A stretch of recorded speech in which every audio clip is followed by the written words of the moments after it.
you hear me? Can you hear me? Yeah. What?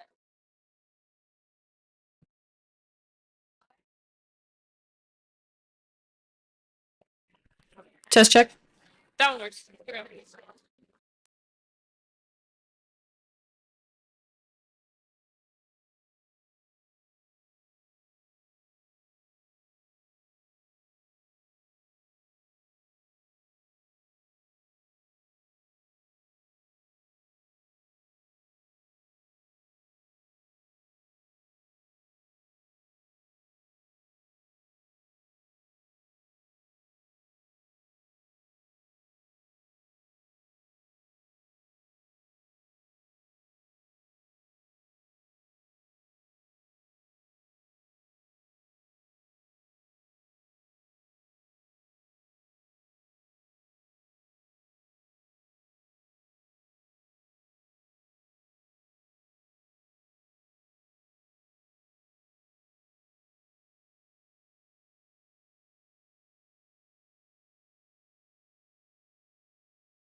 Wow, that's a great welcome. Thank you.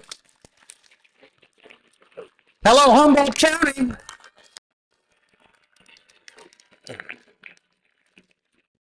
Oh, what a great feeling to be with all of you here in Humboldt today. It's windy out there. Someone should propose an offshore wind project, and this would be a perfect spot for that. Um, we have a lot to talk about here today. And I just want to start by thanking the city of Eureka and the folks here at the Adorni Center for making this beautiful venue available. I've been told to urge people to fill the seats in the middle because there are a lot of folks still looking for a chair. It is amazing to see this kind of a turnout.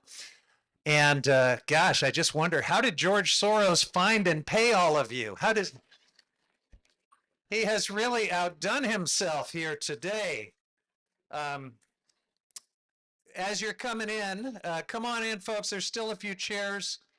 Raise your hand if there's an empty seat near you.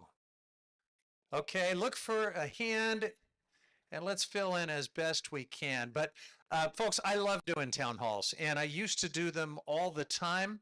The pandemic kind of caused everything to go a little bit off the rails, but it feels great to be back in this swing and doing a lot more of these. You know, now that our politics are normal again, we can resume those kind of things.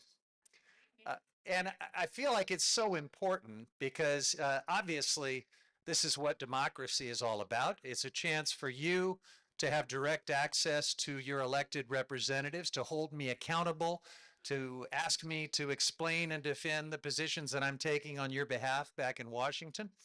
And it's a chance for me to hear from you and stay connected with all of you. I think it's also a chance for all of us to show what a healthy civil discourse can look like. So I welcome everyone here, regardless of your politics, regardless of your point of view. Your perspectives are welcome. In fact, I love the give and take of challenging each other with different ideas. So thank you for being here, and we're going to have a great conversation. Um, the way this is going to go is my staff, as we get into the question part of the program, my staff will be working the room with remote microphones, and they are under strict orders to hold on to the microphone. So don't be alarmed when they come to you. You'll raise your hand, and they will come to you as best they can. They'll move throughout the room. We're not censoring or filtering. We're going to try to just kind of move around and get to as many of you as we can, but let them hold the microphone because that allows us to keep some measure of control over things. When we get to your questions, please try to keep it to 1 or 2 minutes. You can say almost anything in 1 or 2 minutes, and that enables us to get to as many of you as we possibly can. If the question or comment has already been made by others, please consider not doing it again so that we can cover lots of ground here together. And lastly, before we get started, I want to acknowledge some officials who are with us here today. I'm so honored that Humboldt County Supervisor Michelle Bushnell's here. Thank you, Michelle. The Mayor of Arcata, Alex Stillman, is here. Our Humboldt County Superintendent of Schools, Michael Davies Hughes. And I am told that my old pal from the California legislature, Wesley Chesbro, is here. Can that be true? There he is. All right. Good to see you, Wes. Folks, we are going to cover some sobering and grim information here today. I'm not going to sugarcoat it, but I think before we get too deeply into that, I would like to start with some good news. Because despite all of the chaos and calamity of our politics, we were actually able to do some big and I think pretty transformative things in the last few years. Starting with something that some of you, if you are retirees, may have noticed just in the last few weeks. Some of you may have gotten a lot of money from the Social Security Administration because if you spent part of your working years in a public pension program, let's say you were a teacher or a firefighter, we had this terrible policy on the books called the windfall elimination provision that dramatically reduced your Social Security benefits, your earned benefits you paid into throughout your working years.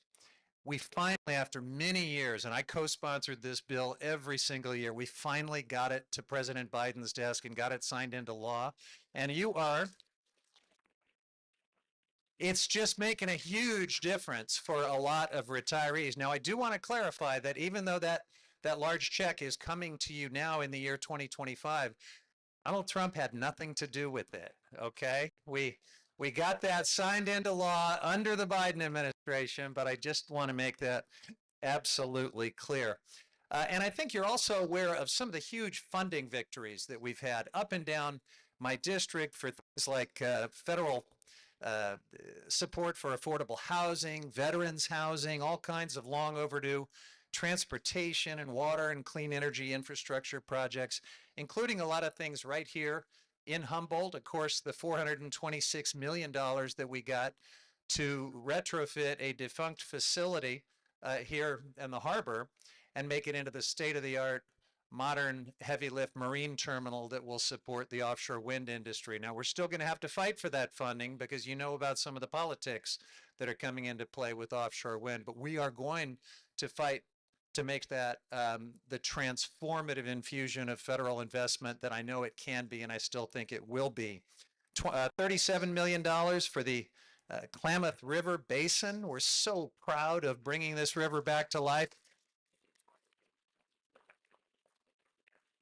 And this funding is going to enable restoration efforts throughout the watershed because you can't just stop once you get the river flowing freely again. There's a lot more work that needs to be done. $37 million will help do that. $15 million for restoration of forests and watersheds in the Redwood National and State Parks. Super important. And so many different community projects that I was able to direct funding to, including an amazing one that is just coming online in Willow Creek, the Dream Quest Youth Facility there. Just one more piece of good news that I will share. A couple months ago, I was elected by my colleagues in Congress to be the ranking Democrat on the House Natural Resources Committee.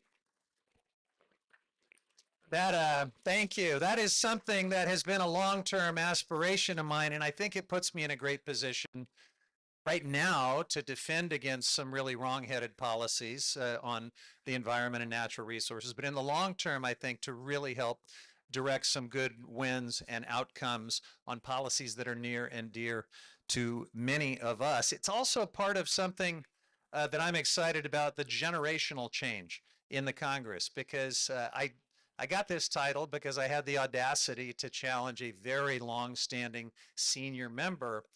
And by doing that and winning that, I kind of opened the door to several of my other colleagues who did the same thing.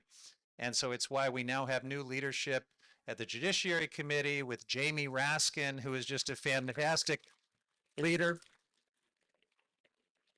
And it's why we have new Democratic leaders at the House Agriculture Committee and the House Oversight Committee. So I think all of that is good news, but look, I'm real clear on why probably most of you are here. I think you are all really reeling, as I am, from this wave of executive orders, unlike anything that we have ever seen, from the wrecking ball of Doge, from the on again, off again tariffs that seem to change almost by the hour, and the economic chaos that all of this is unleashing, and just everything else that's in the news right now. I know that it's a lot to worry about and to stress about. And I know if I were sitting in your chairs, I would want to know, does my congressman understand this moment? And what the heck is he doing about it?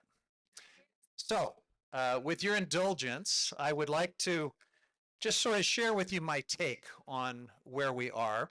And again, I'm not going to sugarcoat it at all.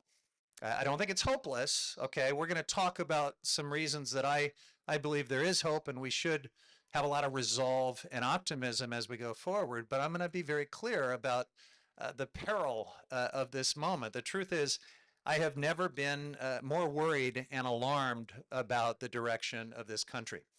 And that is not just because my party lost the election and I'm in the minority in Congress. It is a whole set of concerns about things that really shouldn't be any part of partisan politics. And that starts with the lurch toward authoritarianism and this breakout to dictatorship as I see it with this president. I see it in the way he is flouting the law and constantly testing whether the legal system or Congress or anyone else will stop him as he pushes all of these legal boundaries. I see it in the way that Republicans in Congress, unlike anything I've ever seen before, seem to have forgotten that we are a separate and independent branch of government that the founders put right up front. Article 1 of the Constitution, the branch of government with the most power, directly representative of the people, the ultimate way to prevent the abuse of presidential power, to correct illegality and corruption. And that's why all of these incredible powers were vested in Congress, the power of the purse, to have control over how and where and why we spend money together in our national government, the power to declare war, the power over trade, the power to give advice and consent for the president's nominees to cabinet positions, the power to impeach and remove a president. I mean, clearly our founders envisioned Congress playing the biggest role in checking the abuse of power, and this Congress thinks that it works for Donald Trump. And that is a big constitutional problem. Unlike anything I think our founders could have ever imagined it. So, we see it with the way they have sort of cheered on Elon Musk and this unaccountable, off the books shadow government that we've created with Doge. We see it in the way with the recent partisan funding bill that passed a couple weeks ago. Instead of specifically directing the way that money is going to be spent, instead of correcting some of the what we call impoundment abuses of this administration, just allocated a whole bunch of money in lump sums, surrendering all of Congress's power of the purse authority and the ability to direct and oversee how that all works. We see this breakout to authoritarianism, retribution agenda that is becoming so over the top, with President Trump going after his political opponents in ways we have certainly never seen, the way he's trying to control and punish the free press, the way he is going after judges and law firms, not for anything they've done, but just because they were on the other side. Him. The way he is exalting vigilante violence. I mean, from pardoning the January 6th insurrectionists to now talking about actually rewarding them and trying to make them into some twisted type of American hero. The way he's trying to control and rewrite history and culture. The way he's trying to govern by edict. Basically, whatever idea pops in his head, out goes an executive order, and we assume that that's now the law unless someone stops him. We've just never seen anything like this, and all of it is just straight out of the authoritarian playbook. It is the way we have seen dictators take power time and time again throughout history. So that is probably concern number one for me right now about this moment. I'm also really concerned about the chaos and incompetence of Doge, which is totally extra legal. These are not real government officials. They have no experience in government or public service. And so what they're doing is wildly indiscriminate, and we see the incompetence all over the place. There's so many examples where they waded into federal agencies, ordered a bunch of layoffs and closures and other things, and then realized, oops, those are air traffic controllers over here. We can't do that. And by the way, did you know that the week before we had the worst aviation disaster in 16 years, Elon Musk and Doge asked every single air traffic controller in the nation to retire and to leave their jobs. And to this day, every single week, every air traffic controller in America has to stop what they're doing and write a memo to lay out 5 things they did this week to justify the continued existence of their job. Air traffic controllers. So I have met with them, I've talked to them, and they tell me, yeah, it's just cut and paste at this point. Like, we saved lives. We kept people from having airplane accidents. But each week they've got to go through this ridiculous exercise. And that's happening throughout the federal government. They did it with the Western Power Administration, basically the folks at these agencies that keep the lights on throughout the West, the Bonneville Power folks, the other power marketing authorities that are not even funded by taxpayers. So all of this stuff will not save the Treasury any money, but they did it anyway. They laid people off. They gave them this fork in the road memo. And so all these personnel are leaving the power marketing authorities, and there is a huge risk as we head into the summer that our ability to maintain the grid and to enter the power purchase agreements and do other things to keep the lights on is going to be compromised because of this misplaced effort by Doge and this completely unaccountable effort. Now, if all of that was not bad enough, creating this sort of shadow government without any experience or competency or accountability, it's being done by the richest man in the world who has been handed the keys to all of these agencies that regulate his businesses, that have authority to decide his federal government contracts, which are a huge part of his wealth. And he's been given access, unthinkably, to our most sensitive personal and financial data, which he is feeding into his AI engine in order to have an advantage, a competitive advantage over his AI competitors. And he believes one day not only eliminate all of these federal employees, but replace them with his AI product and make even more money. That's what's going on before our eyes. It is deeply corrupt, and it doesn't stop with just this one richest man in the world. The Trump family has enriched itself to the tune of billions of dollars with cryptocurrency schemes endorsed and promoted by your government. And we have all of these other oligarchs. There's at least 3 billionaires in this cabinet. I've never seen anything quite like that. And it goes beyond that because you've got Zuckerberg and Bezos and Tim Cook and everyone else bending the knee and bowing and scraping to Donald Trump. When I became the top Democrat at the Natural Resources Committee, one of the obligations that goes along with that is I have to attend this ceremonial lunch with the newly inaugurated president on Inauguration Day in a room smaller than this. So it's very intimate. I'm in there with Donald Trump and his family, and I'm surrounded by billionaires. It was unlike anything I've ever seen. Literally 10 feet behind me was Jeff Bezos, sitting next to Baron Trump, and I can overhear their conversation. and I can overhear Jeff Bezos kissing up to this kid, Barron Trump, and telling him what a brilliant and insightful young man he is. I mean, the level of sycophancy with billionaires trying to curry favor was unlike anything I've ever seen. So look, when Bernie and AOC and others are out there fighting against the oligarchy, um,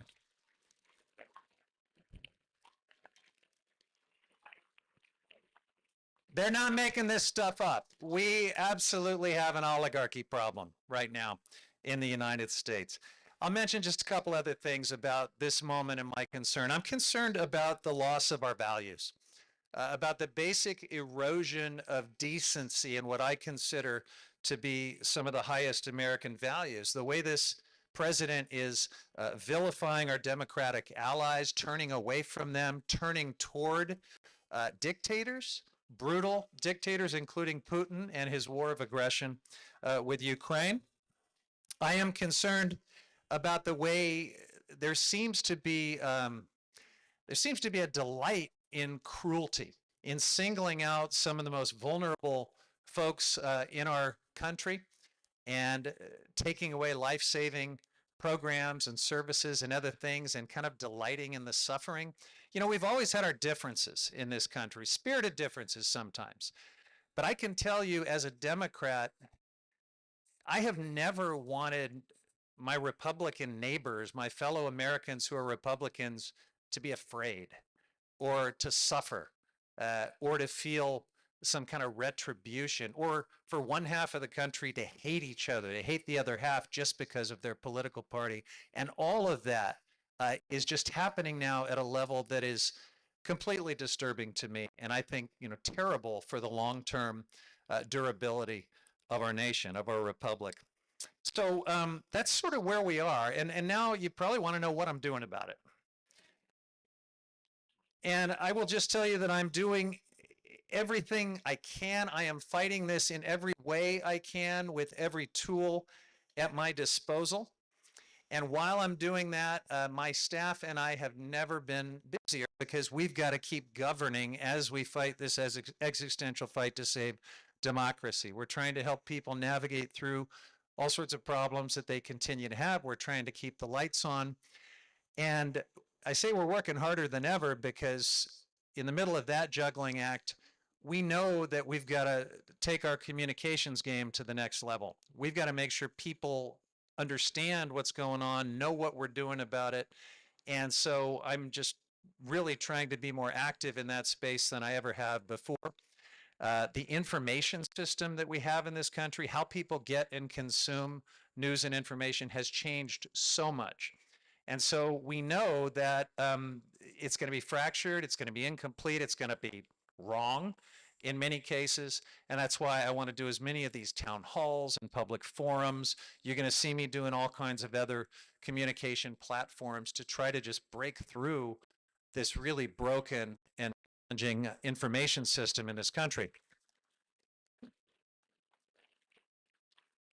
I'll mention just one last thing, and then we will get to the good stuff, your questions, and we'll have a conversation. Everywhere I go these days, I am asked, what can we do? What should we do? And you're probably, many of you I see nodding already in this room. I will tell you that there is no formula or playbook for how each of us needs to navigate this moment. We'll all have to kind of figure it out, but I will just share with you what I'm trying to do, because you cannot afford for me to get overwhelmed, to wallow in despair. I got to get back in that arena every single day and fight for all of you so that I can be effective. And the way I'm trying to do that is to be selective. You can't swing at every single pitch. And so I'm trying to focus my effort. I mean, believe me, I could be outraged almost by the minute right now just watching my news feed. But what I'm trying to focus on are what are the things I can do that have the best chance of stopping something really bad from happening.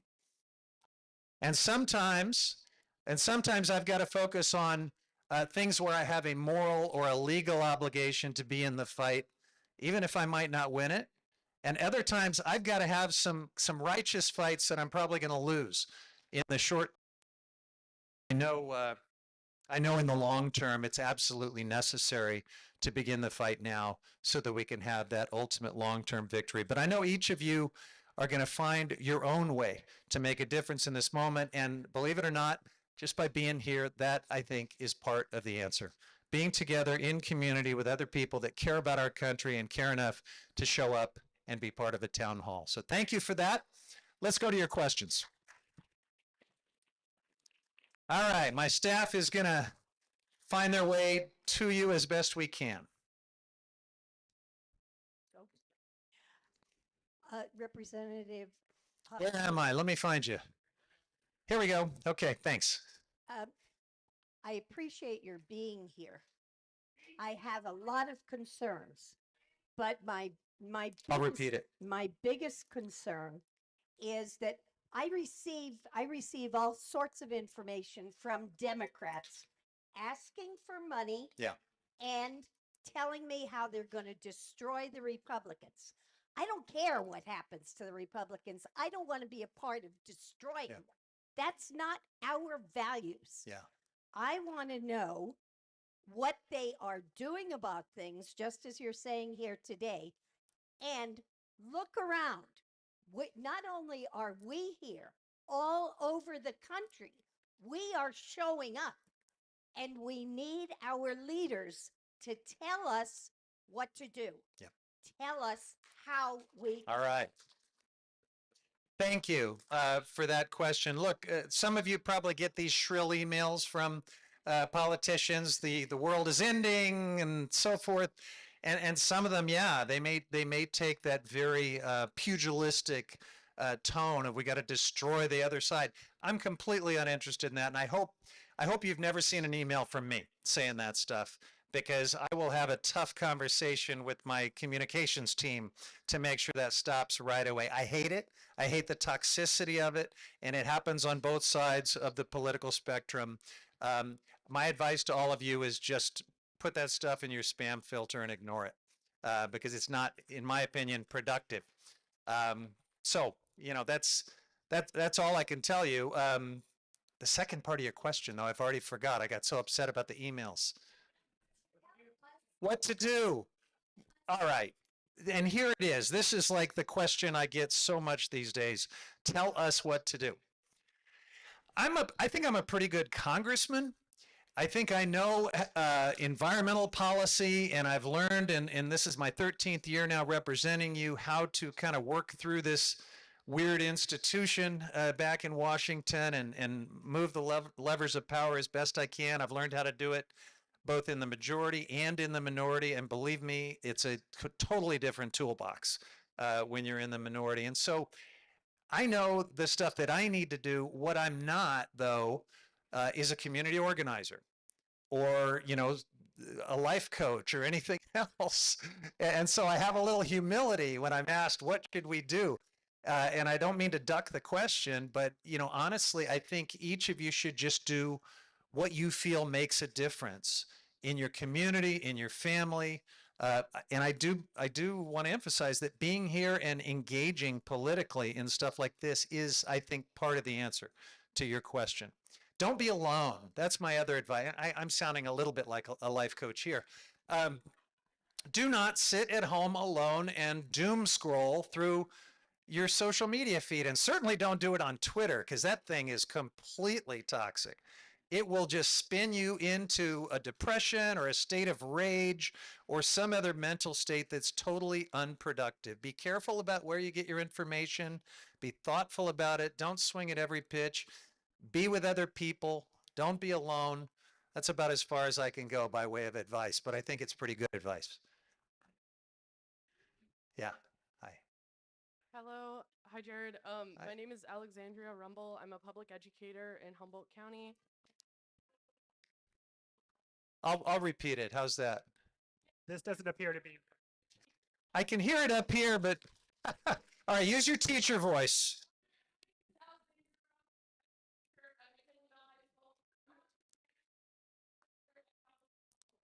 Yeah. Yep.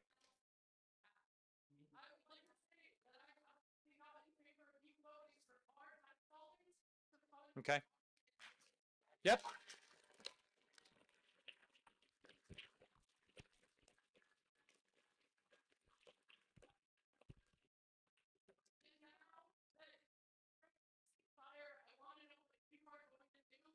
Yeah. Yeah. Got it. Did it?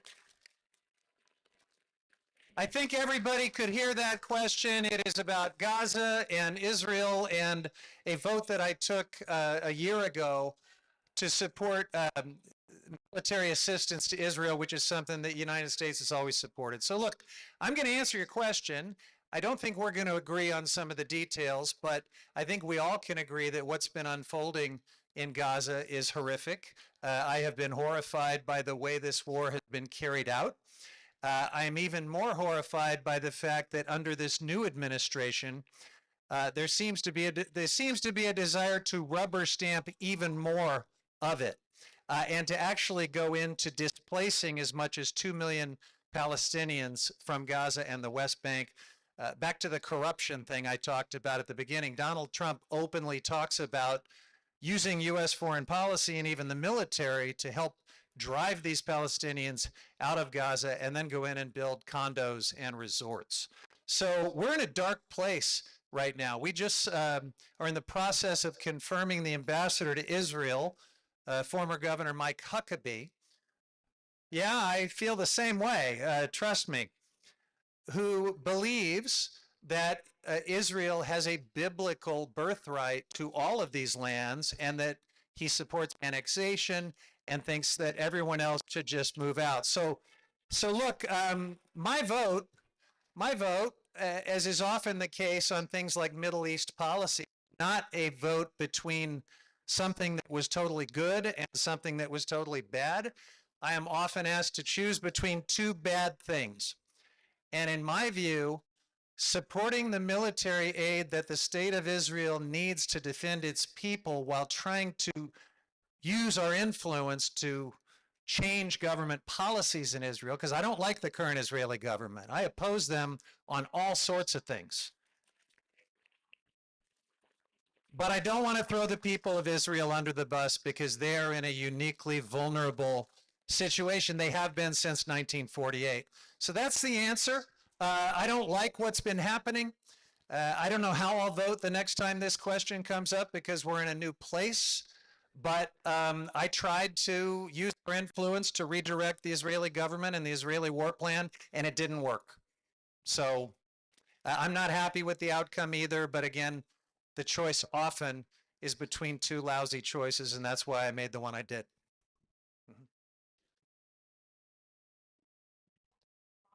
You're holding it. Okay, my name is Stuart Altschuler. I'm on the Humboldt County Democratic Central Committee. Good to see you.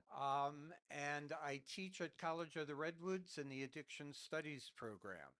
So we train entry-level addiction counselors, and many of our students are in recovery themselves. So I finally read what I have been anticipating is that RFK Jr. is now looking at mental health and addiction and treatment cuts nationwide, homeless programs, as well as food stamps, all that stuff. I know you support these programs, okay? It's terrifying to me to think that money's going to be cut from treatment programs, prevention programs, all the things that are totally necessary, especially in a county like Humboldt, which has one of the highest addiction rates and problems and homelessness. So I don't need to hear that you support these programs because I know that. I would like to know what you and other Democrats specifically can do to keep this from happening. Yeah. Thank you. Well, thanks, Stuart. And thank you for your good work in this space. It is true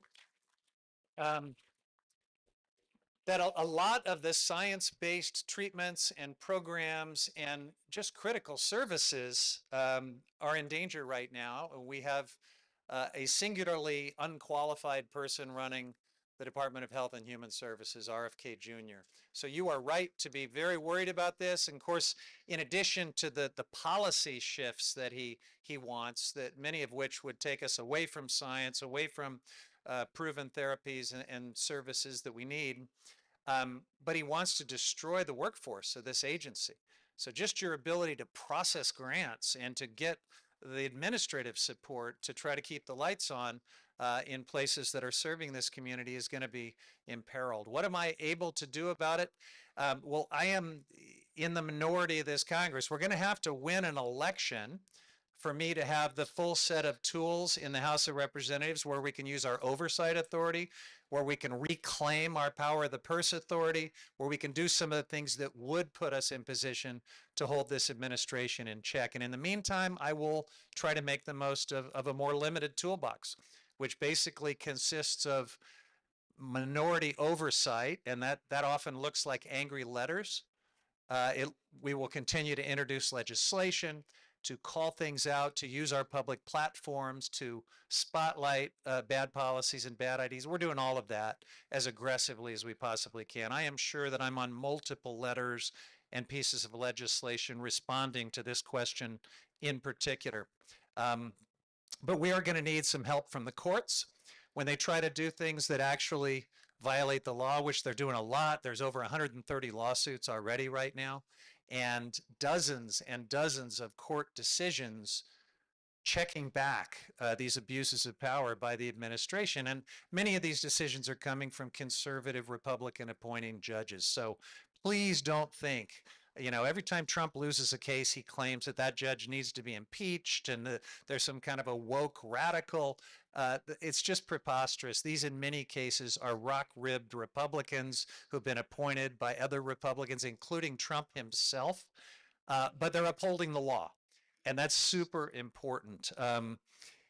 The power of public opinion is also an important part of this equation. You know, Abraham Lincoln had the famous statement that public opinion is everything. When you've got it, when it's with you, you can do anything. And when you don't have it, you can do almost nothing. And so we are going to need, on this issue and on so many others, just a high level of engagement. People showing up at town halls like this all over the country, and I see signs that that's beginning to happen. So let's make sure that addiction treatment, that mental health programs, that our social safety net, that everything all of you came here worried about and concerned about here today continue to be part of that national conversation. And then when we win some elections, I can really go to work. Okay. I am, yeah. I won't repeat that one, but I don't disagree with you, Stuart, okay? Thank you, Congressman, for being here. My name is Glenn Caldwell. I'm a retired air quality public health official worker. Thank you so much for the wet fairness legislation. Thank you so much. My mom, as a kindergartner teacher, fought for that for a long time. So good to see that happen. As the ranking member of the Natural Resources Committee and as a member of the Infrastructure Committee, where do you stand on Governor Newsom's CPUC, which has proposed to break the state's contract with nearly 2 million solar customers, slash their solar credit, slap them the solar tax? These changes would apply to all solar customers who signed up for solar before 2023 on NEM1 and NEM2. At the request of Governor Newsom, the CPUC is now proposing to break 2 million contracts, slash the credit for the energy that we send back to the grid, slap a tax on rooftop solar for anyone who went solar before 2023. Newsom has failed to control the monopoly utility spending, and he has taken $2.5 million for the utilities and their labor union. They have failed to legislate the utilities. Where do you stand on this proposal? Thank you. I appreciate it. So look, I oppose that. I support residential rooftop solar. I support net metering, all of these things. And I am very clear on the fact that our CPUC has, throughout history, been a little too cozy with the regulated utilities. So that comes back to bite us on things like this. It comes back to bite us on safety problems that sometimes lead to terrible disasters. And so we need to always maintain arm's length between that regulator and the utilities it regulates. And I'm going to stand up for rooftop solar and all types of renewables every single time. Problem is, I'm your congressman and not your state legislator. And so my ability to influence the CPUC is very, very limited. But thanks for the question. Okay, hello. Thank you for everything that you've done environmental wise. I appreciate that greatly, but Thank you. I'm worried. By the way, my name is Carol Monet. I'm worried about people disappearing. Yeah. And what can we do about that? And sometimes a story is better than a specific, like everybody knows about Mahmoud Khalil and he's still in the gulag. But this morning at church, this lady who's been here since 1960 came to the front and held up her green card and said, "I'm really worried." Yeah. And she's worried because she's got a big mouth and she's spoken out about things. Right. So, you know, how worried and what can we do? What can we do to preserve our freedom of speech? Thank you. Thank you. Carol, this is a fantastic question, Carol, and I share the concern in a big way. It's just one of the many dark aspects of what we're living through. It's as if Donald Trump took Project 2025, which he claimed he had nothing to do with it, and said, "Hold my beer," and has just proceeded to go even beyond the pages of Project 2025 in this march towards dictatorship. And yeah, the arbitrary, random, secretive disappearing of people is happening across the board. Marco Rubio, I guess our Secretary of State, is bragging about the fact that he is kind of combing through student visas, looking for protesters who have exercised their First Amendment right, because even if you're not a citizen, when you're in the United States, you have First Amendment rights. That's been the case, that's been the law forever in this country. And Secretary Rubio is boasting about the fact that he's looking for ones who have basically exercised political speech he disagrees with, and then immediately deporting them, canceling their visa, and disappearing them out of the country. This is so disturbing. And you probably all are familiar with that statement from 1930s Germany. You know, first they came for the labor unionists, and I was not a labor unionist, and so I said nothing. Then they came for the socialists, then they came for the Jews, and by the time they came for me, there was no one left to protect me. That's exactly where we are in America right now. So look, when anyone in this country is singled out and targeted for political speech, that should just cross a red line for every one of us, regardless of your politics. That's fundamentally un-American and I think unconstitutional. I do believe the courts will determine this stuff to be unconstitutional. The problem is some of these folks are going to be gone by that time. Some of them may be sent off to, you know, some black ops prison in El Salvador, where we don't even have the ability to get information. I'm deeply concerned about the way the Alien Enemies Act of 1798, used only 3 times in our country's history, including for Japanese internment, which is not exactly something we're proud of. The way it is being, they're attempting to use it to disappear folks that they simply accuse of being part of the Venezuelan gang. And they aren't sharing any basic information. Who are these people? What was the basis for your determination that they were part of this terrible Venezuelan gang? I'm interested in violent gang members not being in this country. I just think there should be a little bit of due process to make sure we're not deporting innocent people. And so, you know, the real answer to your question, what are we going to do about this deeply disturbing thing that is unthinkably happening by our government? We are going to have to support the folks who are lawyered up and fighting this fight in the courts. And if we get to a point where this administration, for the first time in history, starts defying court orders, we are going to have to peacefully take to the streets.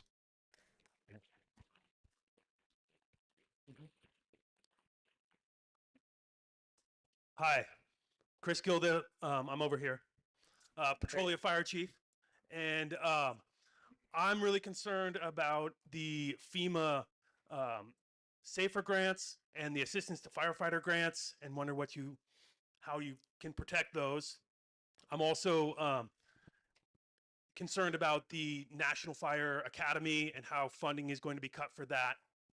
And then I'm also curious as to whether you could advocate for fire departments that respond to federal lands like we do down on the King Range.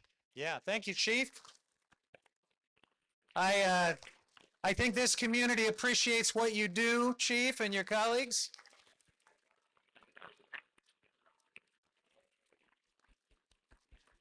I certainly know I do, but there's a couple of things in your question that I'll try to unpack. The first one has to do with FEMA. And, no agency, almost no agency is spared right now from this indiscriminate action by DOJ and these unaccountable non-experts that are ransacking through our government. And, the idea that we are going to eliminate FEMA, and apparently Donald Trump has come to believe that we should eliminate FEMA. We should devolve that responsibility back to the states. Any of us who have lived through federal disasters knows how reckless and unrealistic that is.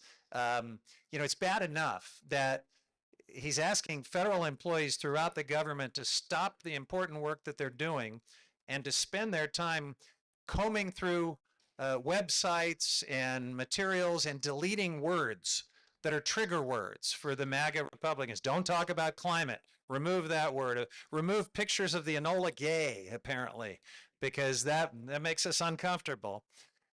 These MAGA thought police are bringing a lot of inefficiency to government as they say they're looking for waste, fraud, and abuse and trying to promote efficiency, and undermining the mission critical objectives for a whole bunch of agencies to do this deeply unproductive and divisive culture war nonsense. And somehow FEMA became one of the targets in this effort. And I will just tell you, there are going to continue to be natural disasters. They can remove references to climate change on websites. They can fire the climate scientists. What they can't stop is the worsening problem of extreme weather driven by climate change. And so, if anything, we need to be talking about strengthening FEMA and making sure that it's much more proactive in getting communities ready and more resilient to face what we know is coming our way. And they're firing people, thousands of people at FEMA as we head into the summer with wildfires and hurricane season and everything else. So this is going to hurt people. It's going to cost lives. It's terribly destructive and wrongheaded.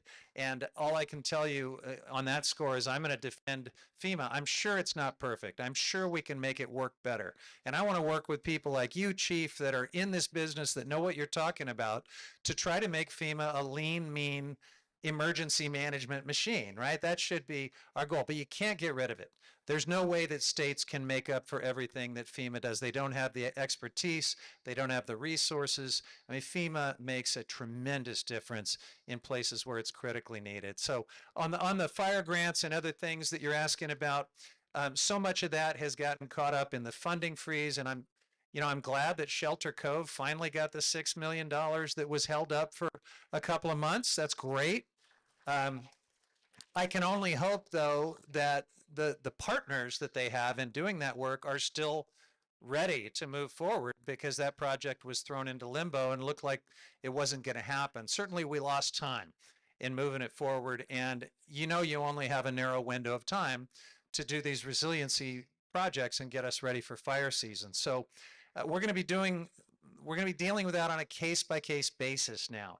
Literally, these individual grant applications have to sort of plead their case to the administration and beg for relief from these categorical freezes. And I will work with you on anything that's affecting you. I will do my best, but I got to also be honest, they're not giving a lot of breaks to Democrats.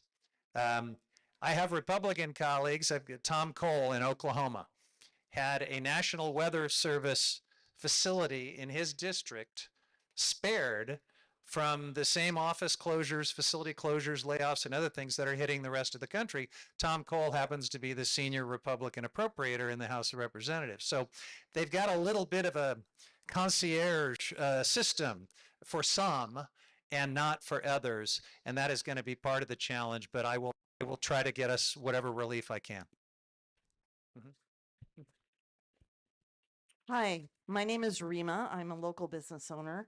And I would like to know if the Democrats have a plan, maybe it's a secret plan you're discussing on Signal, that to deal with the disaster that will happen when Social Security and Medicare collapse. Yeah.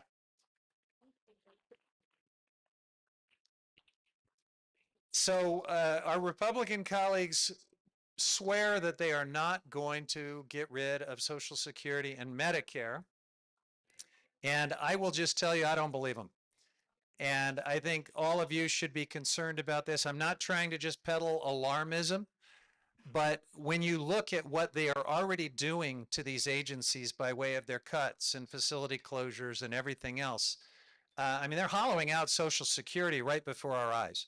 They're eliminating thousands of personnel that are needed to process all of your Social Security claims, to troubleshoot whatever problems you have with the agency. Some of you are going to fortunately get that windfall elimination provision bump from the Social Security Administration, but what if they miscalculate it? What if they get it wrong? Now you are in for a bureaucratic odyssey where there's nobody to answer the phones, where maybe you try to use their online tool, their portal, except that the website has crashed 10 times in the last week, and the people that maintain it are all being laid off. And maybe you would go into a Social Security Administration office to talk to a human being, except they're closing a whole bunch of them and making it hard. So you may have to drive hundreds of miles and wait hours and hours in line for that. And where is all this going? Well, to me, I think it's pretty clear. They're trying to set up dysfunction in the Social Security Administration so that they can point to the dysfunction that they are creating and say, see, the system is broken. The only solution is privatization. And that's absolutely where they're going. And they're not even subtle about this. I think you are sure to see similar efforts affecting Medicare. And you're definitely seeing it with Medicaid. You didn't ask about Medicaid, but if it's okay, I'd like to bring that up because many of you keep asking, what are Democrats doing? One of the things we're doing is making a big difference, and that is spotlighting the critical importance of Medicaid to this country and explaining and warning that Donald Trump and the Republicans are absolutely on a path to gut it. We know that because the budget resolution that they have passed calls for $880 billion in cuts in sort of the general part of the budget that includes Medicaid. And Medicaid's the only thing big enough to get them to numbers like that. So for now, they're saying, well, we didn't vote to specifically cut Medicaid, and we definitely want to protect Medicaid, but they have set in motion this thing that will necessarily involve gutting of Medicaid. And that vote could happen within a matter of weeks. So stay tuned for that. Here's the good news. Because we've been talking so much about Medicaid, the rest of the country now kind of understands that this is not just some kind of abstract program for the very poor. 1/3 of this country gets their primary health insurance from Medicaid. 1/3 of your fellow Americans. If you have a disability of any kind, 100% of you depend on Medicaid. 100% of disabled Americans. It is the lifeblood of our nursing home system in this country. It is necessary to keep the lights on in health clinics, including Indian health clinics all over this country. Without Medicaid, it all collapses. And that'll affect you too, because California is a state that expanded our Affordable Care Act coverage because we took the Medicaid expansion. And that brought many thousands of people in my district under the ACA marketplace so that you could actually get the subsidies to afford health insurance. If Medicaid expansion goes away, and it's very much something they're targeting, some of you may see your health premiums go up as much as 300%. So we are changing the public conversation about Medicaid. We are creating tremendous pressure on my Republican colleagues to not go along with this. And Medicaid right now, in the latest public opinion poll, has a favorability rating of 81%. If you had asked that question just a few months ago, it would have been in the 50s. People didn't really understand Medicaid or what it does, and now they do. And now we're going to hold them accountable and hopefully begin pushing back and scoring some victories against these wrong-headed policies. Hi, I hope you can hear me. Yes, thank you. My name is Michelle Boucher, and I just wanted to put a face on Medicaid. Medicare refused to pay for my wheelchair. I'm disabled, I'm on Social Security, and I have Medicare. But Medicaid bought both my wheelchairs. These wheelchairs cost $30,000. And that Medicaid expansion, it helped me qualify. I'm sorry, I'm getting emotional. You're doing great. But thank you so much for supporting it. And that program pays for my caregivers so that my husband can work a full-time job. Yeah. They make barely above minimum wage, but if it wasn't for them, he couldn't work. So it is a hugely important program, and I just want to make sure that everyone understands how important it is.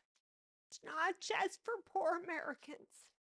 It's for I became disabled because I have MS. Totally out of my control.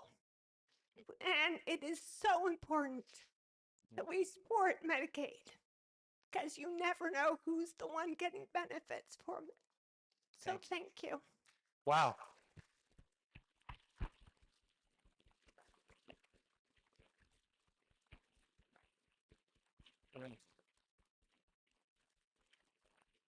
Thank you. That was really powerful.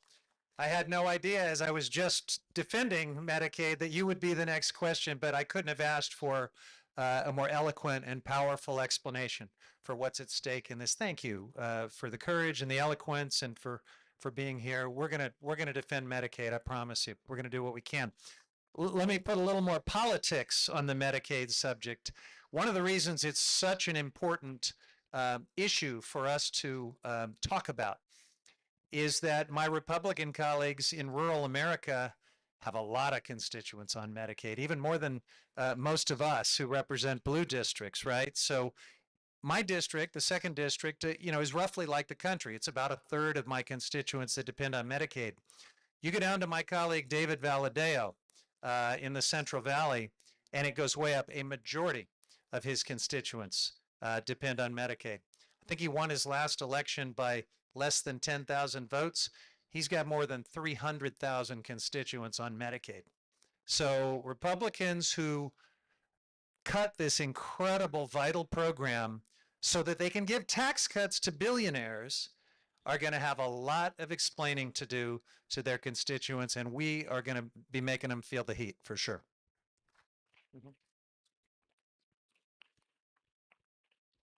Hello, Congressman Huffman. My name is Mary Burke. Hey, Mary. I ran for MCSD back in 2017 when Donald Trump was first elected, and I just put my candidacy, or just put it out there that I am running with the support of our current 5th District Supervisor for Supervisor in the 5th District. So thank you. I have a couple of questions. One is, what advice do you have for somebody entering politics at this time? And secondly is, there are a lot of local offices that are available. And how do you see the connection between local politics and the work that you do at the federal level? Thank you, Mary. I appreciate your leadership.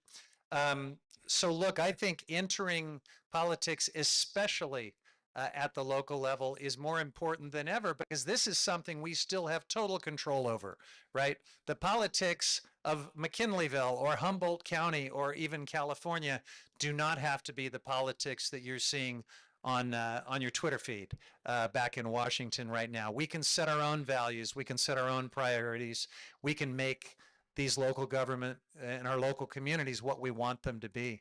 So that's my pitch. I hope many of you will think about getting involved and running for local office because we probably need it now more than ever. It's also a place where we can keep kind of good policy in exile alive, So climate policy obviously is one that immediately comes to mind.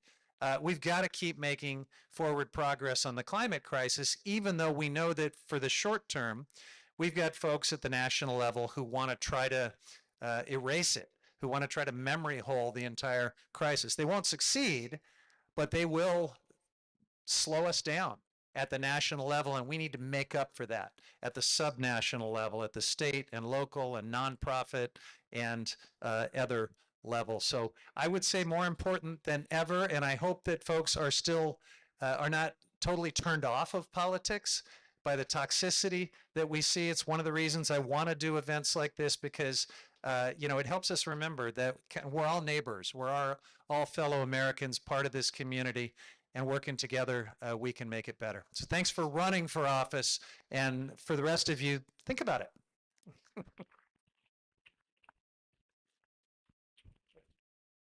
Hello, my name's Rebecca Stauffer, and first of all, thank you very much for your work on We the People Amendment. May it come to pass someday. That's not the question. I want to push back on you pretty dang hard. All right. On, I understand when you ran last time, you did not run to be in the minority. You did not run to be under a dictator with the country falling apart like this. The Democratic Party appears to be in chaos. The leadership is missing in action.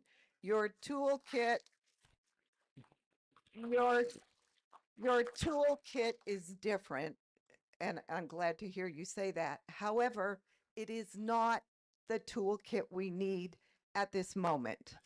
Now, some of your colleagues are going off script.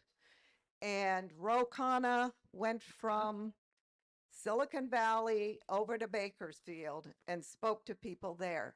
You are speaking to the choir here. There's virtually nothing you've said today that I don't agree with you and I don't thank you for.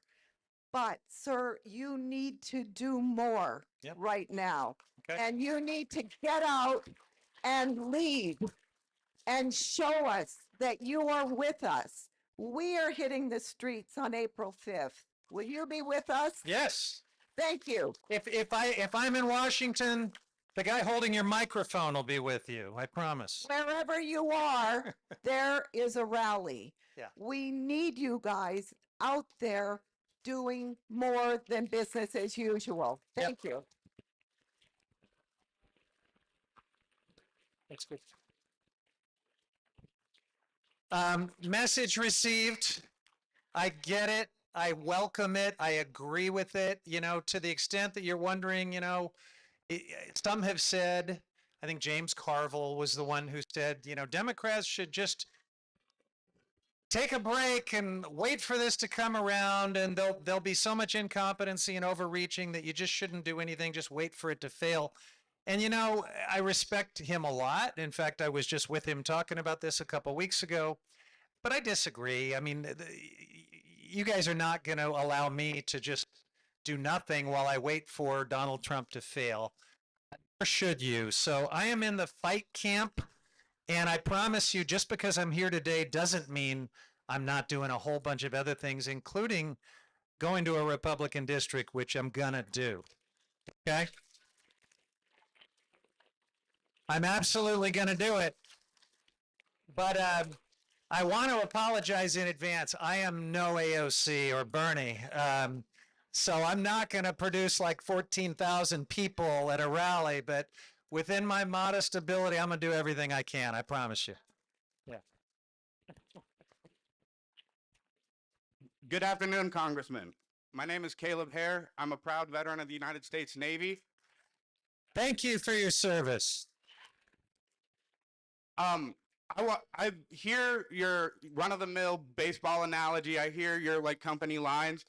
I want to know though, what is specifically being done to protect habeas corpus and the First Amendment right? I do know that Cal Poly, one of the premier polytechnic institutions in the entire country, protested the war in Gaza. Yeah. That has put our students on a list, and I want to know what is being done to protect them and what is being done to protect the right of habeas corpus, because we cannot prove our citizenship or are innocents without it, and ICE is taking plainclothes Gestapo goon squads piped up to the gills to take people off the streets, take them halfway across the country to a for-profit ICE detention center, or even worse, to yet another Republican-founded overseas torture slave labor gulag. What are we doing to protect our students from Cal Poly, and what are we doing to free the political prisoners already taken? Thank you, Congressman. All right, thank you.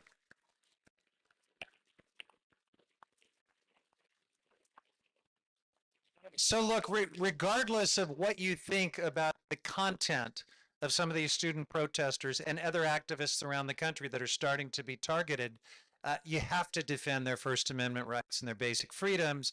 Obviously, the right of habeas corpus and due process is essential. It's at the core of who we are as a nation. So I'm going to defend it in every way I can.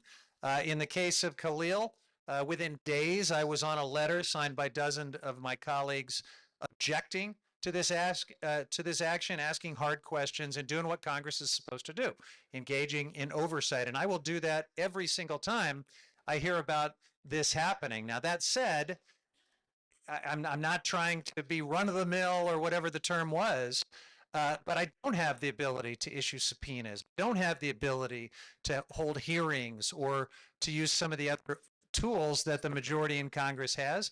I will try to lean on my Republican colleagues to create pressure for them to do it, because again, this shouldn't be partisan.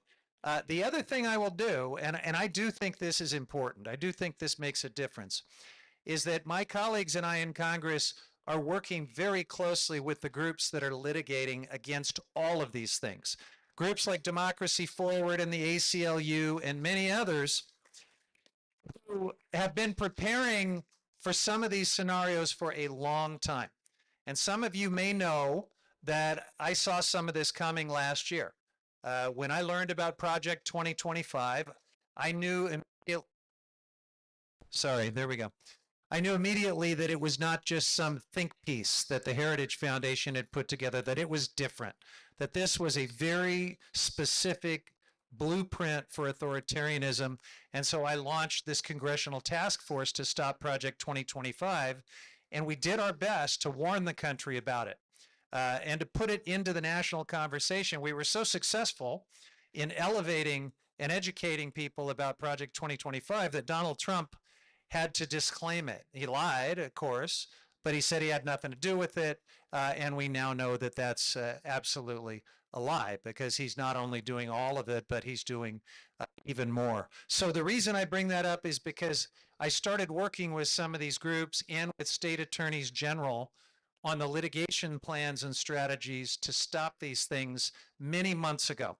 And we now have set up in the Congress what we call the Litigation Rapid Response Task Force. I'm one of the members that's on it. I actually urged its creation. And we are very closely collaborating with the groups that are litigating. We are tracking not only the lawsuits and the court orders, but we're doing our best to track the compliance with those court orders and the accountability for that. If any of you want to know more about any of that, and it's a little overwhelming, I said there's over 130 lawsuits right now and dozens of existing court orders. You almost can't track it all, but we have created some trackers, and actually Democracy Forward has created a really helpful tracker. If you want to go to the website, Democracy 2025, you can absolutely see a real-time tracking of all the latest cases and court orders. That's going to be a huge part of how we push back against this.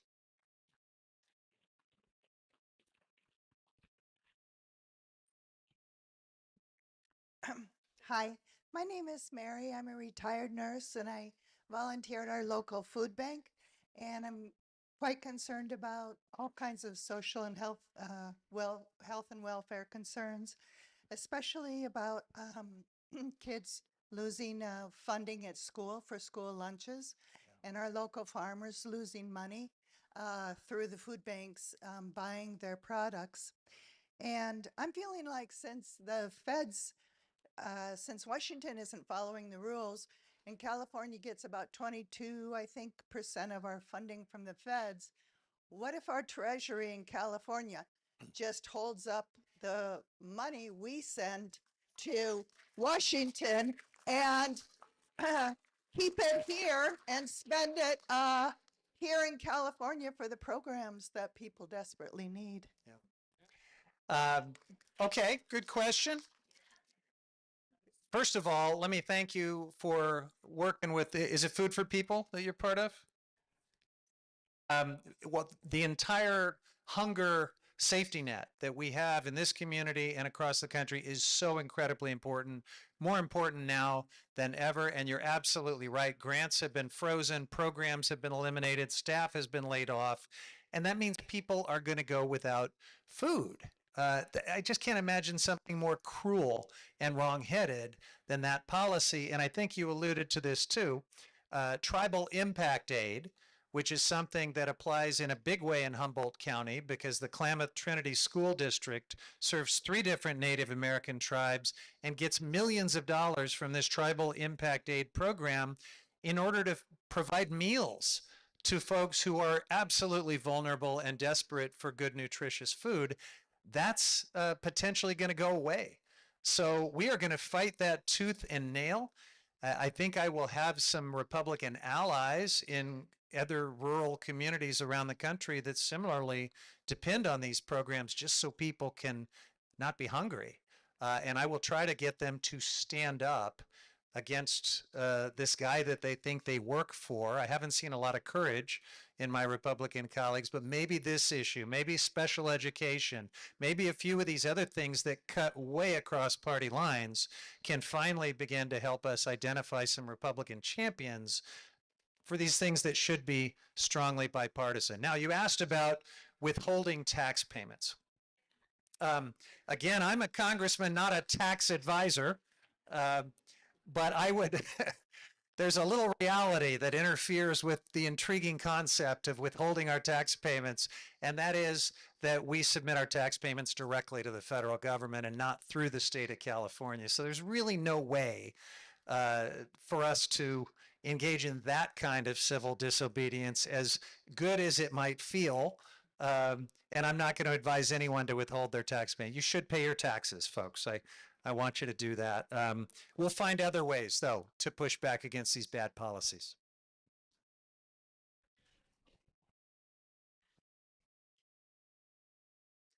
All right.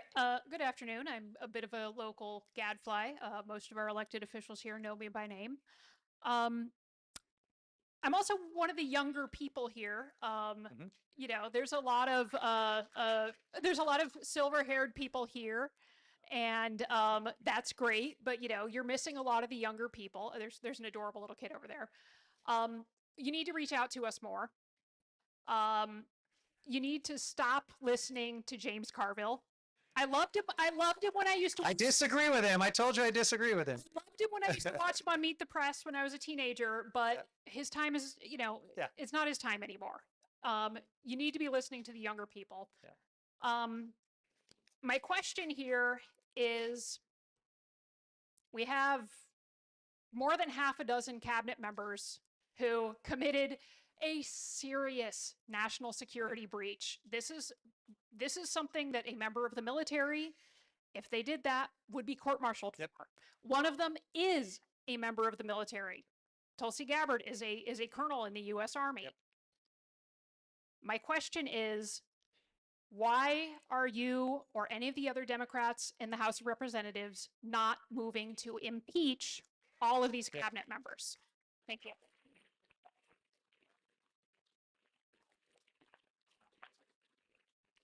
Well, first of all, thank you for being here and making this a multi-generational dialogue. Your point is well taken. I often look around the rooms that I talk with in town halls and wish that there was a way to draw more young people into the conversation, because we need them. And I do listen to them, and I do want to listen to more. And I promise you, the time I spent with James Carville was at the Democratic Policy Retreat 2 weeks ago. We had a lot of young people too. We had a lot of young influencers on social media, people telling us probably exactly what you're thinking and what you want us to hear. And I promise we are listening. By the way, I am what passes for young in the United States Congress. So we'll keep doing what we can. Young people are a critical part of this process. To your question about impeachment, look, there's lots of impeachments that I would like to do, starting with the President of the United States, who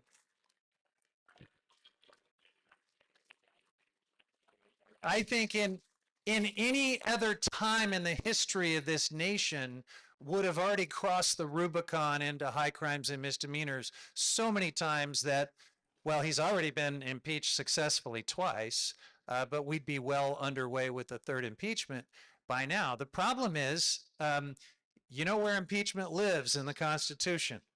Article 1. Back to what I mentioned at the very beginning.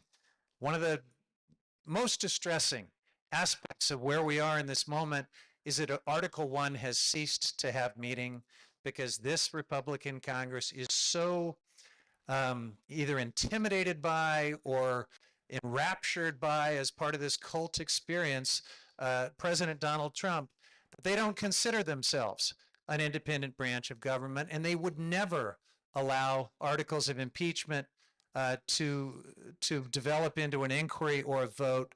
They would kill it instantly.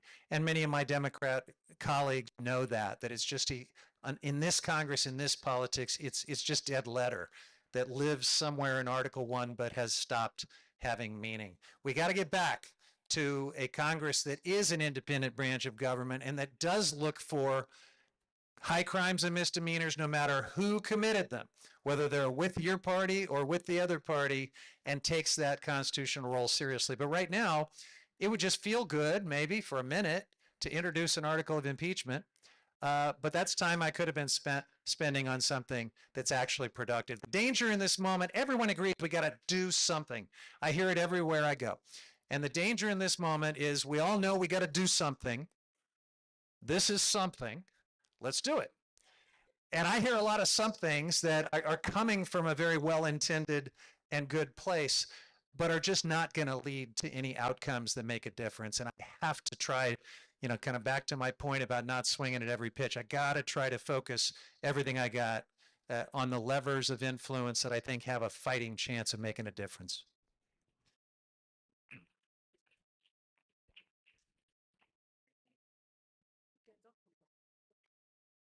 Hi, my name is Rebecca Corrigan, and we all are aware that there are Republicans in Congress who are in the closet. And when it comes to expressing their opinions about the president, and I want to know if I have two questions really. Do you have any sense that the people who do dislike Trump, who are Republicans, do you have any sense that their numbers are growing? And what are the most effective ways that we, the people, can encourage those few Republicans to come out and be more courageous and oppose Trump's agenda? Thank you for your question. I'm so relieved because I really thought you were going to ask me about Lindsey Graham right there. I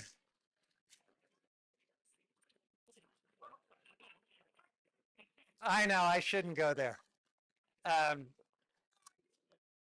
But your question about whether any of them, are maybe starting to dislike and be embarrassed and all this other stuff. I wish that were the case, but I sort of see it going the opposite direction. I think most of my Republican colleagues, even the ones who I know in their heart of hearts, think this guy is an embarrassment and a disaster and a menace. They are too afraid to say it. And I think it is mostly at this point about fear. When you look at something like Senator Thom Tillis and, the confirmation process that we've just come through, where so many of these folks who are manifestly not just unqualified, but disqualified for these critical positions they've been nominated to. And you had these senators, at the start of the process, just sort of, I'm really concerned. This guy's wildly disqualified.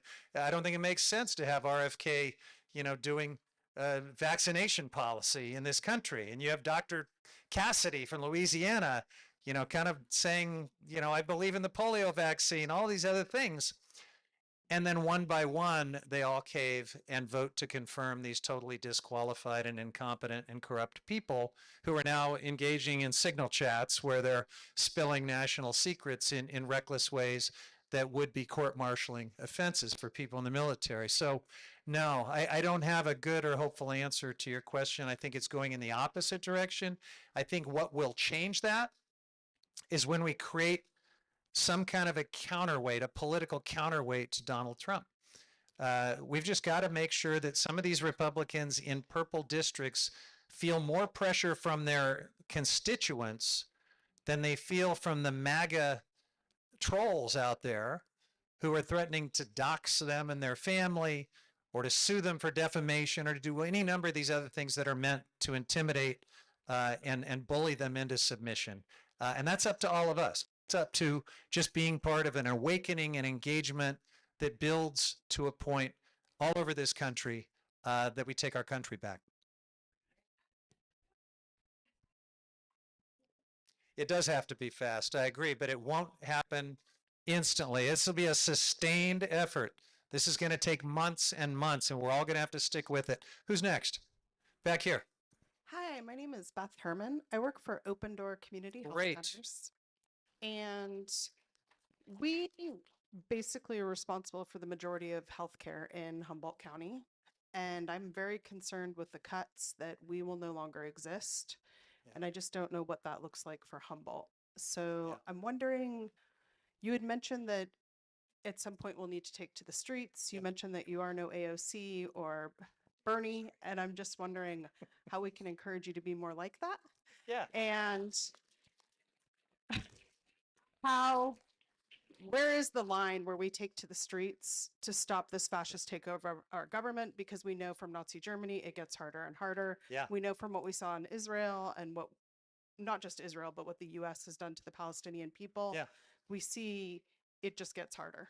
And by the where's way, line? I love your question and thank you. I love the Open Door Clinic and it is critical to the healthcare system of this country.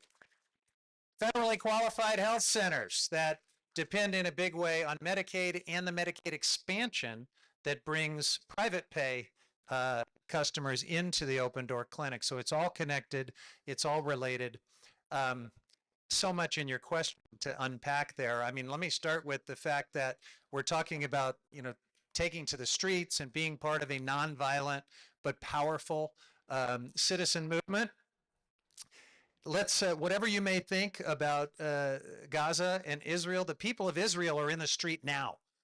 They are standing up for democracy in their country in probably a better way than we are at this point. We've got to catch up to the good folks in Israel who are trying to fight against Netanyahu to restore this, to restore the state of democracy there.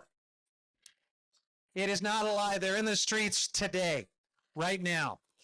And I think we will be too, because I think we share the value of democracy.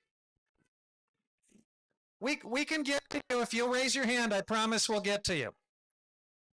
All right. Now, when we talk about rallies and protests and all that, I'm already doing them. When I kind of jokingly and in a self-deprecating way say I'm not AOC and Bernie, I don't mean that I don't care just as much about these things. I will be there with you for these protests. I will be in the streets. I just don't have millions of Instagram followers and incredible charismatic star power, but I'll try to do everything I can, okay? I will use the tools that I've got and try to be part of that.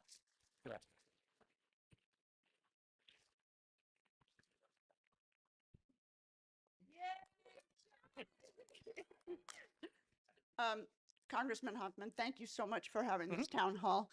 And thank you to everyone for coming. It really does my heart good to see so many of my community members here. Yeah. My name is Elizabeth Connor. I'm an political activist in our community. Affordable housing is usually my focus. It's a good one. But these days, and as some of you may know, Section 8 certificates have been frozen in the county for 2 months. My question is related to the balance of power in our country.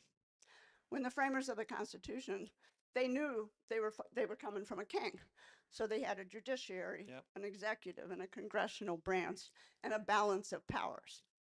they probably didn't foresee a madman who also wanted to be king. My question is, so they gave enforcement and military rights to the executive branch. The congressional controls the purse of that.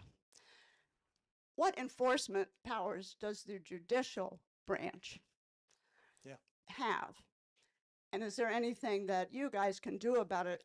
Is there only public opinion in the streets, or does the judicial branch have some enforcement when we have a president who flaunts judicial orders? Yeah. Thank you.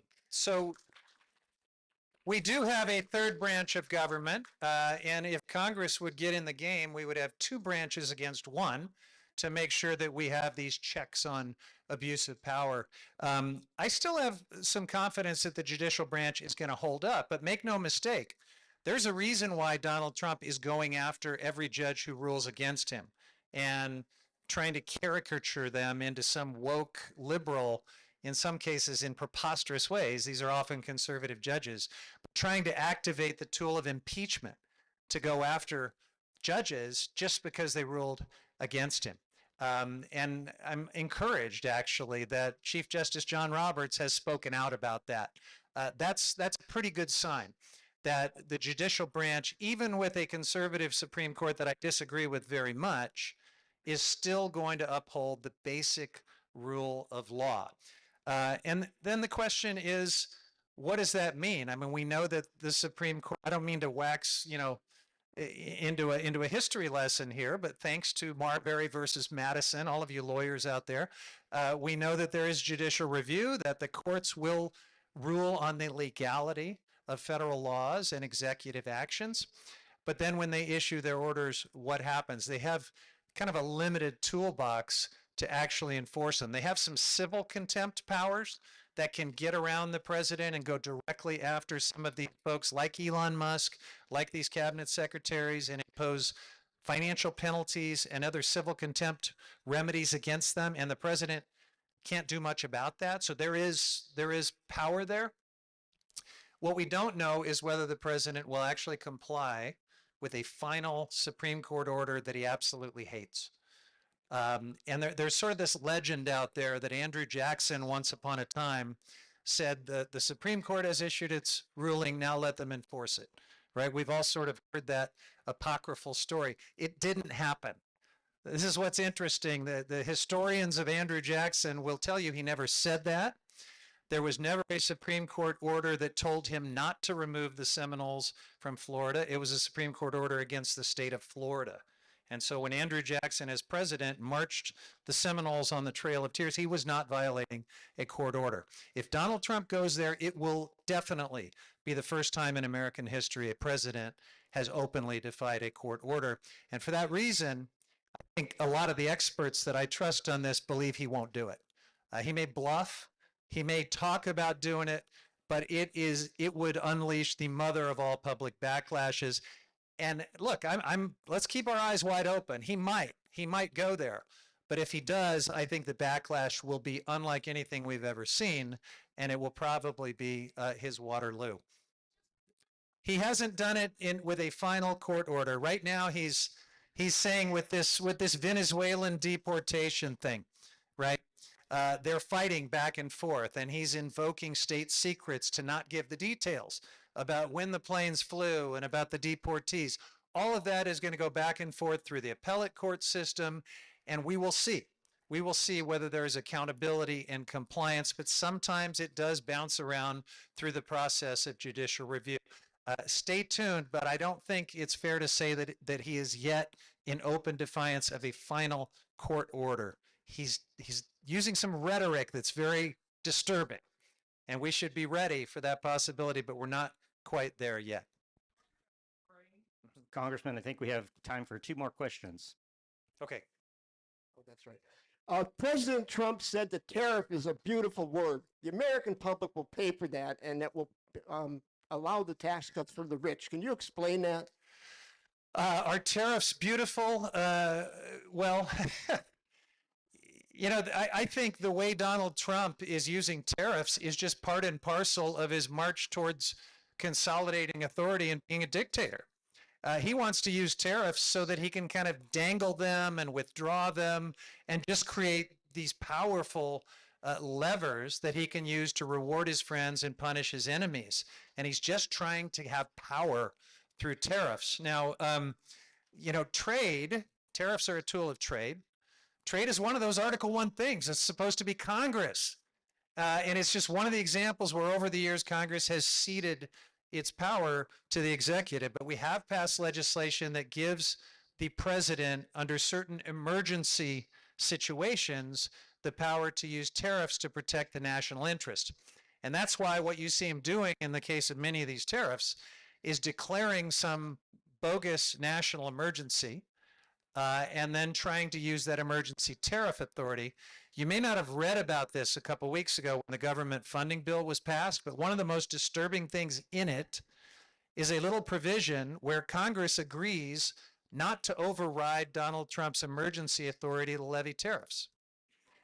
And it's just one in many ways where this Congress has become a potted plant. We have the ability, even with these delegated authorities to the president, to override dumb tariffs, to override fake emergencies, and to reclaim that authority over tariffs. And this Congress has said, we don't want that. We're going to tie our own hands and just let Donald Trump do whatever he wants. So look, tariffs can be used productively if they're careful. But we know from history that in the 1930s, that the Smoot-Hawley tariffs actually made the Great Depression a lot worse. The Great Depression began in 1929. Smoot-Hawley, I believe, was passed in 1930, and all of the tariffs that rolled out had a terribly devastating effect on our economy and also on our alliances that in just a few short years would become pretty important as we were fighting to save the free world. And so I see many of these same things unfolding again. Donald Trump using tariffs against our friends, against our allies, against our interests in ways that are going to drive up costs for all of you, but give him a lot of individual power. So it's something that I oppose, and I think all of you should as well.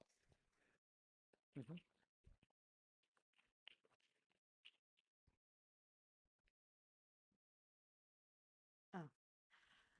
Hello, my name is Carpani Burns. I live in Arcata. I am completely disappointed in your concern and to your going to try.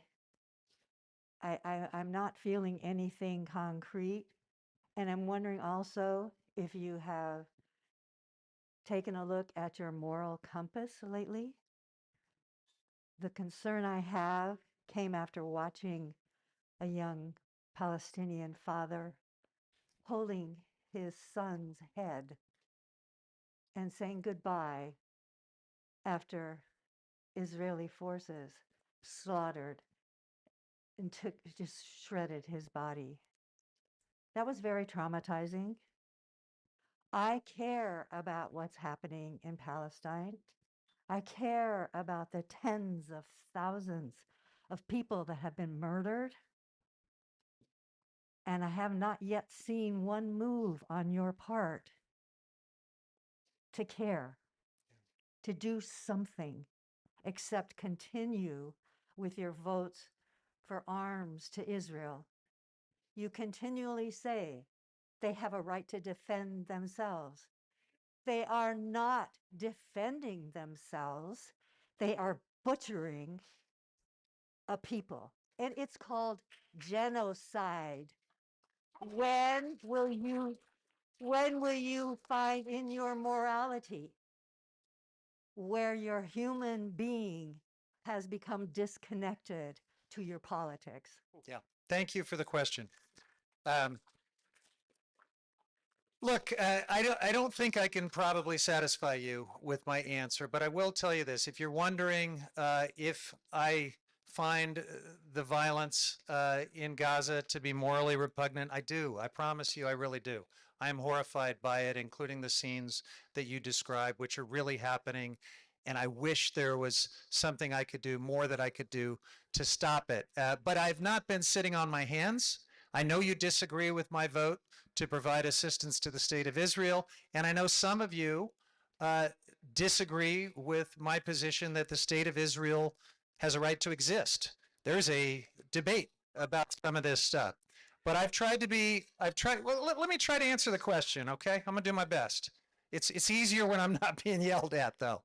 I believe the state of Israel does have a right to exist. That doesn't mean I support everything they do, okay? So there are contradictions and nuances here. It is an issue that does not reduce to an absolute binary the way I think it has been suggested, where there is where a complete cutoff of all support for the people of Israel is necessary to support the people of Palestine. I have tried to support Palestinians so many ways, in ways that many pro-Israel folks are upset with me for, okay?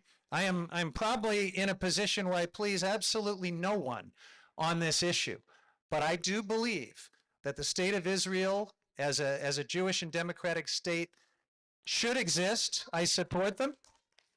And I also believe there should be a Palestinian state that has security and peace, and that we should end this conflict. And I oppose annexation, I oppose settlements, I oppose the Israeli government in so many ways that I've been very active on, but I understand it's not enough for some people. I think we will disagree on some of the details and nuances.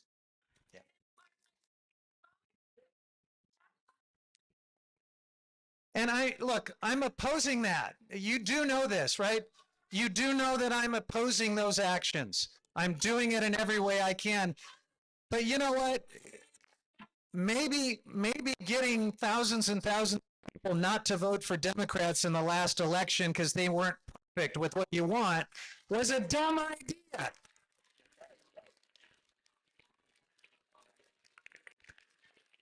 Maybe you should have some accountability for just totally misplaced advocacy on this issue. So let's move on.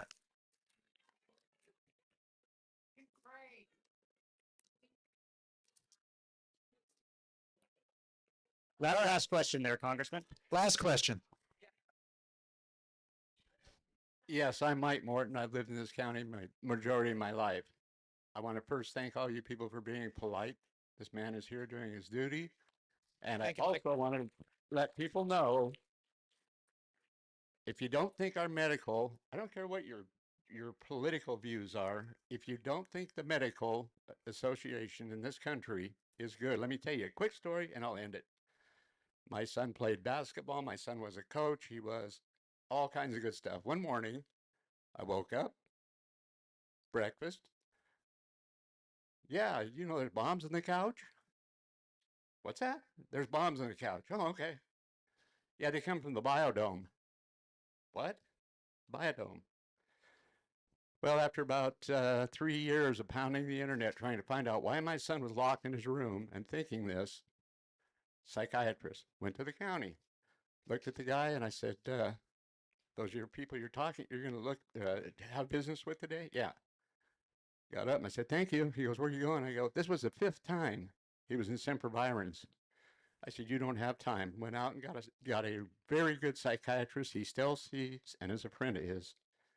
Now, if you want a nightmare, don't care about what the research is doing nowadays for people. My son is so normal that it's unbelievable. Wow. But it's $3,000 a month that the government gives him to be normal. He can verify that. When you don't know your own son, when you're arguing, when you just don't know what to do, you're locked in. I don't have $3,000 a month to do that. And so when Trump and all these people are cutting all these jobs and these things the government and local people are doing, is a travesty. We can't do that. We cannot do that. It just can't happen. We got to have, you're going to wake up one of these days and guess what? A family member's all going to go, oh, you know, there's bombs in the couch. What? There's bombs in the couch. Yeah. So people, let me tell you, don't let it happen. Wow. Do not let this happen. Thank you, Mike. This guy is a maniac. He doesn't care. He doesn't have any type of genetic ability to care for people. His own family member went to him for money. He said, my son needs this for his health reasons. Let him die. It doesn't matter. He's going to die anyway. How many of you people could do that kind of stuff? How many? How many of you could walk up if your family member needed something? He said, let him die. Trump could. He did it. We know that. I'll tell you, I went with a friend of mine very hard on this thing before he was elected. You know what my friend told me? A lie will be around the world before truth gets its shoes on. Yep. And you know what? It's true. And then Trump gets elected into office. If you don't think that was so broken mentally at this point, you'll never know how it feels. But you know what? I'm not quitting. Yeah. My family keeps telling me, you're crazy, Grandpa. My daughter tells me, you got to stop this. You're going crazy. I'm not going crazy. I just want this world to be a better place to live in. What my great-grandson can have the advantages I had, that all of you people have had. Look at your people beside you. Come on, give me a break here. Don't be yelling in the background trying to be rude. That's not part of it. Don't be screaming at the guy that's standing up there trying to do. What can you do that you're not doing? You're doing all you can do, or you wouldn't be here. This is Humboldt County, for Christ's sakes. I love Humboldt County. Mike, that was beautiful. That was kind of a mic drop moment, really, because I think you summed up so much of what is at stake in this moment, and I think your family is fortunate to have a champion, an unbroken champion like you, to fight for their mental health and other needs. And you're exactly right, because you brought it back to this moment we're in, where these people who don't need Medicaid and don't need these programs that support the mental health services and medications they need to live productive lives, they're the richest people in the world. They're these oligarchs that will never feel any of this, and they are just zeroing out programs without any concern for what it means for people's lives. You gave us a great example for why that's a big, big deal. And why are they doing it? They're doing it so that they can have tax cuts. They're doing it so that they can have deregulation and other things to become even more fabulously wealthy. So we've got a lot to fight for in this moment. I think fighting for these things that make a difference in all of your lives, government does some good things. Things that are really important, like tell us what the weather forecast is going to be, right? And get us ready for fire season. Give us our health care. Give us our mental health. Lower prescription drug costs. All these things that make a difference in your lives. And they're being vilified. And federal employees are being vilified in this cruel way, as if they're just numbers. And they're being fired as if this was an episode of The Apprentice, and that, the crowd just loves all of these mass firings. Well, these are human beings. These are human beings that serve all of us in really important ways that we should appreciate every single day. So for those of you that are federal employees, how many people here work for the federal government? Anyone, or maybe did before you retired? Got a few. Thank you. Thank you for what you did for your fellow Americans. And I am sure that our federal government is not perfect. I really want to avoid getting trapped into this situation where I'm just defending the status quo as if, we don't want it to work better, as if nothing can change. It can change, it can get better, but there's a way to do it and a way not to do it. You folks, I know most of you in this crowd are old enough to remember how Bill Clinton did it in the 1990s. He had a process called reinventing government that led to all kinds of major efficiencies. They reduced the federal workforce by 400,000 people, mostly through attrition, and they did it working hand in glove with the Congress, within the law, in ways that improved the government and led to a balanced budget and a surplus. We know there's a right way to do this when we want government to work better. Even when we do have a deficit problem, we do have a debt problem, how you tackle it matters. And I think we should take a page from the 1990s and try to do it thoughtfully and strategically and effectively. What we're seeing from this administration is none of that. And by the way, it's not in service of lowering the debt or deficit. It's in service of tax cuts and deregulation for the richest people on this planet. So thank you for understanding that. Thank you for helping draw that connection, because it's a super central part of this moment that we're all in, and I think a very appropriate note for us to end on. Thank you for a great conversation. We're going to have more of them. Thank you.